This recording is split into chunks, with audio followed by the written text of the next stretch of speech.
Most people treat pruning a fruit tree as optional housekeeping, something you do if you have time, a cosmetic trim on a pleasant afternoon. That belief is the root of most failures. It comes from advice that treats orcharding as a pastime instead of a biological system. The result is predictable. Trees that pour energy into leaves instead of fruit, branches that snap under load, harvests that underperform for years. Late winter is not a pause. It is the most leverage-rich window in the tree's annual cycle. Dormancy is when you can program what the tree will prioritize once it wakes. Miss this window and you lock in a year of mediocrity. Hit it and you can set up a double harvest. For 9 specific fruit trees, apples, pears, quinces, peaches, nectarines, apricots, plums, damsons, cherries, dormant season pruning is not optional. Skip it and you forfeit abundance. Pruning is not aesthetics. It is harvest engineering, a structural intervention that reassigns the tree's energy from building wood to building fruit. The system is simple, but it isn't one size fits all. 3 groups, 3 logics, 3 levels of intervention. First, the pome fruits, apples, pears, and quinces. In deep dormancy, before sap movement, you perform a structural reset. This is architecture, not tidying.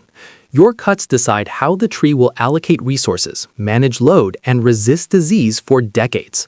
Removing dead, diseased, or crossing wood is not cosmetic. It creates air movement and light penetration, which lowers humidity where fungal pathogens thrive and gets light onto fruiting wood. Then you make the foundational choice. Train a central leader and build a pyramid, not the open-centered goblet popular in hobby guides. The pyramid isn't a style preference. It's a load-bearing design that distributes fruit weight onto short, sturdy laterals that don't tear out. In climates where snow and ice add weight, this matters. In any climate, heavy crops do the same.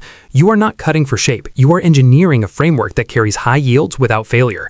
Ignore this and the tree builds a weak, self-shading tangle. Energy goes to wood and leaves that never become productive fruiting spurs. Disease risk rises in the stagnant interior. Over time, you get more vegetative growth, less fruit, and breakage under stress.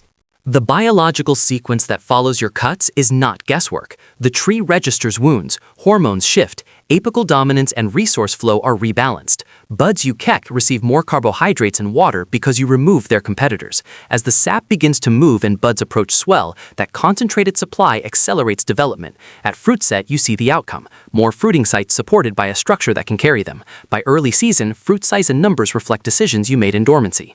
Now the softstone fruits, peaches, nectarines, and apricots, their biology is different. They fruit on last year's wood. That truth overrides gentle instincts. If you leave them alone, fruit migrates farther out each year onto long, weak extensions that shade themselves and snap under load. Fruit quality declines, smaller, paler, bland. The tree ages in place, all momentum at the tips, the interior going sterile.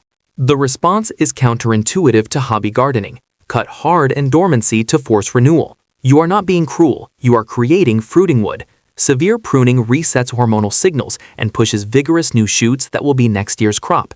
It keeps the canopy compact and young, with fruit where light can color it and where branches can carry it.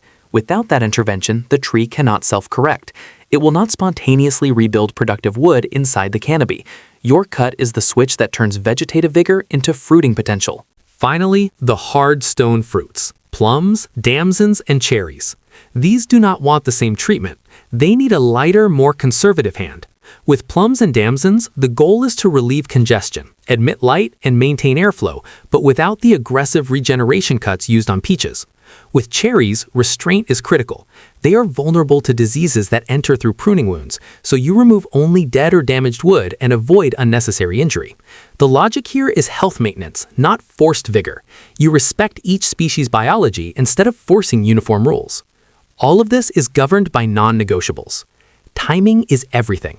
Prune in full dormancy, before active sap flow and before bud swell. That window is short because it is defined by the tree's physiology, not the calendar. When dormancy ends, the leverage drops. Wait too long and your cuts trigger excess vegetative regrowth at the expense of fruit. Temperature is a hard limit. Do not cut when wood is frozen. Below about 20 degrees Fahrenheit or -7 degrees centigrade, cuts can crack and tissue can die back. That dead tissue becomes a doorway for disease you will fight for years. Every cut is a wound. Large wounds are high-risk surfaces. Seal them. A simple coat of tree sealant on significant cuts is hygiene, not decoration.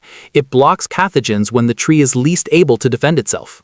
The system is not bound by geography. It works in cold zones, mild zones, and warm zones because it keys off dormancy and bud physiology, not a date. Whether your buds sit tight under deep chill or your winters are short, the principle is identical. You act before the tree wakes, so you decide where spring energy goes. If you do this, the payoff timeline is clear.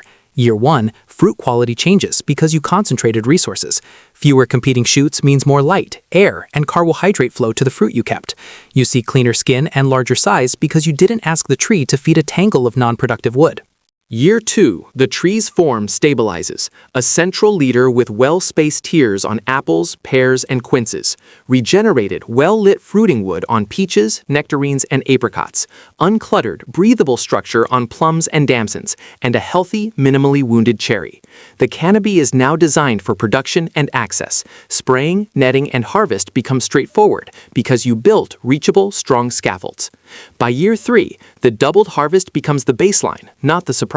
You didn't get lucky. You engineered where the tree invests and build a structure that can carry the result. By year 5, an apple trained and maintained this way produces roughly triple the crop of an unpruned counterpart of the same age. The unpruned tree fights disease inside a shaded, humid canopy and sheds branches under load it was never built to carry. Your tree operates inside a designed envelope, light, airflow, and load paths in balance. By year 10, the difference is structural. Your tree remains manageable and productive because you never allowed weak angles, long levers, or interior shade to compound.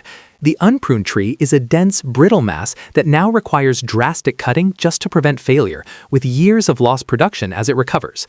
By year 20, you are looking at a productive asset that can be handed down, still bearing predictably because you designed it to.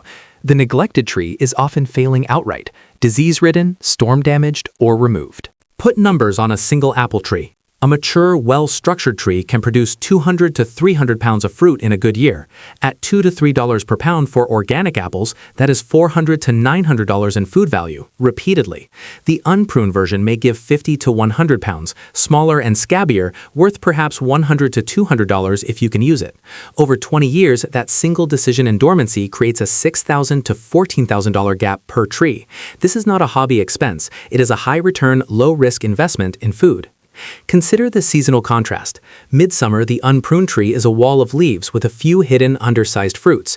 Your tree shows controlled abundance, branches holding visible, well-colored fruit positioned where light can reach it and where your hands can harvest it. Early fall, your pantry fills with jars and your freezer with fruit from a tree that was programmed for throughput in dormancy. The neighbor buys imported fruit and writes off their tree as disappointing. The outcome was locked months earlier. The reason is simple. Harvest is not created in summer. It is created during dormancy when you decide structure, light, airflow, and bud load.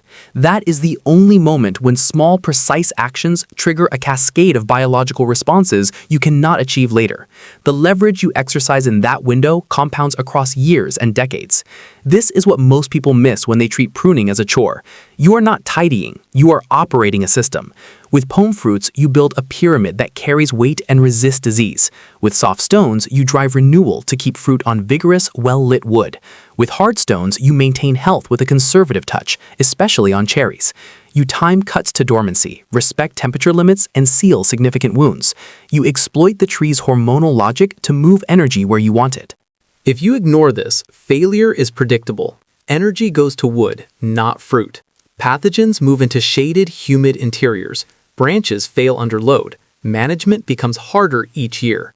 If you design for it, success is just as predictable. Structure gets stronger. Fruit quality increases. Work to harvest ratio improves. Returns compound. You do not need a bigger orchard. You need a smarter one. A few strategic cuts in the cold, quiet part of the year influence everything that follows. The supermarket, the weather, and conventional assumptions stop deciding your outcomes. You do. That is the difference between being a hobbyist who hopes and a system operator who engineers harvest for decades.